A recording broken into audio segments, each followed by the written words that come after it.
আসার ইচ্ছে ছিল, ওর সাথে কথা হলো, কিন্তু আলটিমেটলি খুব স্যার অনুষাকে পেলাম না। এবার যাকে আমরা আছি, আমাদের ছবি তোলো, পরে সবাই আসবে, পরে সবাই আসবে, আরো অনেকে আসবে আমাদের। আচ্ছা, রূপসাদির সামনে থাকি। প্রথমত তো ডেফিনেটলি এই কেমন আছো শব্দটা আমাকে অন্যান্য অনেক ছবির থেকে মানে আলাদা লাগছিল, বিকজ এই শব্দটা তো আমরা খুব কম লোকজনদেরকে জিজ্ঞাসা করি। তো আমার মনে হয়েছিল এটা খুবই একটা কি বলবো, অন্তরের গল্প হতে চলেছে। এবং দ্বিতীয় মেজর আকর্ষণ ছিল, এখানে আমি একজন পার্সি চরিত্রে কাজ করেছি। তো পার্সি চরিত্রে কাজ করতে গিয়ে পার্সি কালচার এবং অন্যান্য আরও জিনিস শেখার সুযোগ হয়েছে। তো সেই কারণে ভীষণভাবে এটা কাজ করে মজা পেয়েছি। এবং এই চরিত্রটা কোথাও গিয়ে ভীষণ আমি দারুণ ছিল। আরিয়ানের সাথে কাজ করার অভিজ্ঞতা দুর্ধর্ষ ছিল, ফ্যান্টাস্টিক কো অ্যাক্টর। আমার প্রথম, হ্যাঁ, তো আরিয়ানের সাথে কাজ করার অভিজ্ঞতাটা ভীষণ ভীষণ ভালো, because he is a fantastic co actor. ভীষণ আনন্দ করে কাজ করেছি। কোথাও গিয়ে আমার কোনো অসুবিধা হলে মানিয়ে নিয়ে কাজ করা, ওর সাথে কাজ করার অভিজ্ঞতা দারুণ দারুণ।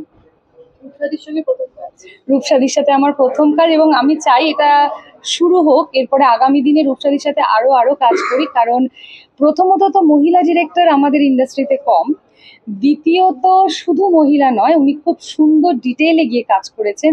তাই রূপসাদির সাথে কাজ করার আগামীতে অনেক, আমার না অনেক কিছু বলতে ইচ্ছে করে, যেগুলো আমরা সাবলীল মানে নর্মালি বলতে পারি না, বলি না। সেই অনেক না বলা কথা হয়তো আমি চেষ্টা করেছি এই ছবিতে বলা। মানে এই ছবিটা শুরু হচ্ছে কেমন আছো, আর শেষ হচ্ছে আমি ভালো আছি, আমি ভালো আছি। তো ওই কেমন আছো আর ভালো আছির মধ্যে যেই যেই যেই যেই যেই মুহূর্তগুলো, যে না বলা অনেক কথা, আমি চেষ্টা করেছি সেই কথাগুলো বলা। এই ছবিটাই হচ্ছে সেই পজ, যেই পজটা আমরা অনেক সময় খেয়াল করি, মোস্টলি করি না। তো আমার থাকা, আমার যাপন, আমার জীবন, আমার অনেক মানে রকমের থাকা, সবার অনেক রকম ভাবে আছি আমরা। শুধু কি ভালো আছি, সব রকম ভাবে আছি। ভালো আছি, মন্দ আছি, ভয়ঙ্কর সুন্দর, ভয়ঙ্কর মানে একটা জীবনে আছে, মানে একটা একটা নানা রকম ভাবে আছি আমরা।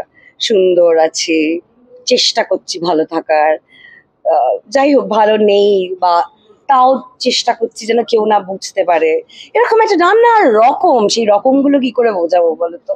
তোমরা সবাই বুঝতে পারছো কত রকম ভাই প্রতিনিয়ত প্রত্যেক দিন সেই রকমগুলো পাল্টাচ্ছে। তো আমার চেষ্টা ছিল যে আমি যেরকম আছি, আমার আশেপাশে লোকজন, বন্ধু বান্ধব, সেই নানা রকমের থাকাগুলোকে আমি বলার চেষ্টা করেছি। কেমন আছো তুমি থেকে আমি ভালো আছি।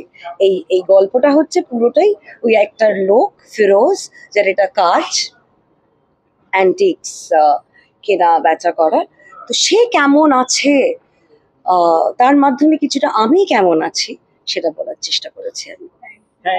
এই ফিল্মটা করেছিলাম 2022 এর জানুয়ারিতে, যতদূর আমার মনে পড়ছে। তখন আমি জাস্ট কোভিড থেকে উঠেছি।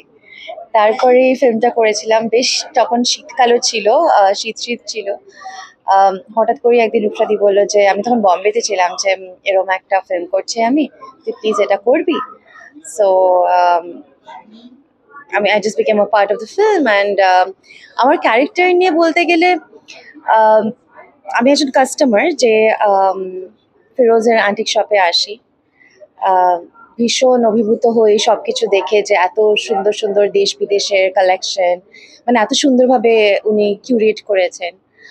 তো সেটা নেই, মানে আমার অনেক বক্তব্য, আমার কথোপকথন ওনার সাথে, সেটা নেই, এইটুকুই বলতে পারবো। যখন এই প্রশ্নটা করি কেমন আছো, সেটা একটা কথার কথা হয়ে যায়, কোনো মানে নেই। এমনি বলি কেমন আছো, মানে একটা কথোপকথন শুরু করার জন্য এটা আমরা বলি।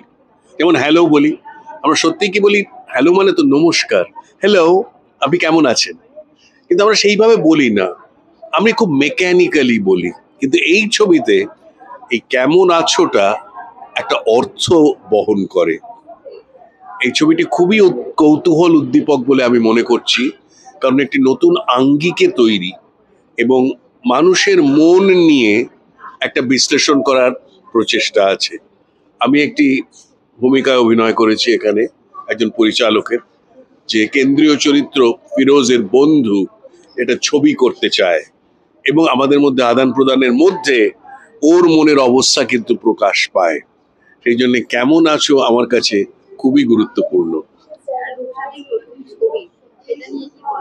এই যে প্রথম যে ছবি, তার জন্য তাকে অভিনন্দন। শুধু প্রথম ছবির জন্য নয়, এই যে নতুনত্ব উনি প্রদর্শন করেছেন, নতুন ভাবে আঙ্গিকটা সাজিয়েছেন, আখ্যান রূপে মাঝে মাঝে বিখণ্ডিত করেছেন, বিভাজিত করেছেন, তার জন্যে অবশ্যই তাকে সাধুবাদ জানাতে হয়।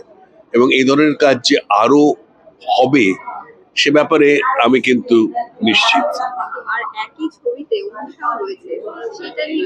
হ্যাঁ, অনুষাও অভিনয় করেছে। অনুষা তো এখন অনেক ছবিতেই কাজ করছে, নায়িকার ভূমিকাও আসছে। এখানে একটি ছোট চরিত্রে অবতীর্ণ হয়েছে, কিন্তু খুবই কৌতূহল উদ্দীপক একটি চরিত্র, একটা অতীতের জায়গা। পুরোটা এখন বলা যাবে না, তাহলে গল্পটা বলে দেওয়া হবে। কিন্তু এই যে কেন্দ্রীয় চরিত্র, তার মনের গহনে এই চরিত্রটি বিরাজমান, সেই চরিত্রে অভিনয় করেছে অনুষা। আমার মনে হয় খুব আনন্দ পেয়েছে অভিনয়।